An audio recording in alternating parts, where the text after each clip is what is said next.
സന്ദീപ് ഡ്രൈവറുടെ വീട്ടിൽ നിന്ന് തിരികെ വീട്ടിലെത്തിയുടൻ തന്നെ തന്റെ തൊട്ടടുത്തുള്ള അയൽവാസികളെ കാണാനായി തീരുമാനിച്ചു. അയാൾ അവരോട് ജഡ്ജിയെയും ഭാര്യയും മക്കളെയും കുറിച്ച് വിശദമായി അന്വേഷിച്ചു.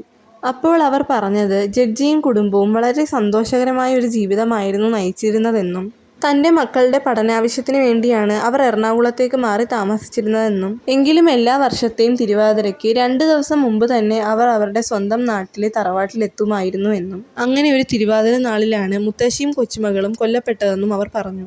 ഗോവിന്ദമേനോന് തന്റെ മക്കളിൽ ഏറ്റവും ഇഷ്ടം മരിച്ചുപോയ തന്റെ ഇളയ മകളെ ആയിരുന്നു എന്നും അവളുടെ ഓർമ്മകൾ അദ്ദേഹത്തെ അലട്ടിയിരുന്നതുകൊണ്ടാവാം ആ വീട് അവൾ മരിച്ച് 1 വർഷം കഴിയുന്നതിന് മുമ്പ് തന്നെ ഒരു മുസ്ലിയാർക്ക് വിറ്റത്. സന്ദീപ് ഇത് കേട്ടതും അവരുടെ കയ്യിൽ നിന്ന് മുസ്ലിയാരുടെ അഡ്രസ്സ് വാങ്ങി അയാളുടെ വീട്ടിലെത്തി.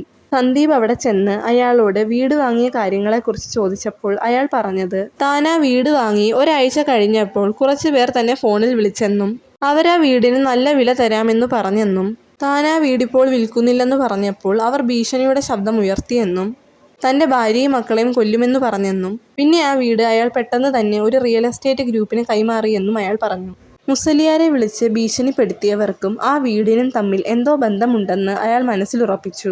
അങ്ങനെ പിറ്റേന്ന് രാവിലെ തന്നെ സന്ദീപ് ആ വീടും പരിസരവുമെല്ലാം ഒന്ന് ചുറ്റി നോക്കി. അപ്പോഴാണ് ആ വീടിനോട് ചേർന്ന് കിടക്കുന്ന ഒരു ഔട്ട് ഹൗസ് താൻ ഇതുവരെയും തുറന്നു നോക്കിയിട്ടില്ലല്ലോ എന്ന് അയാൾ ഓർത്തത്.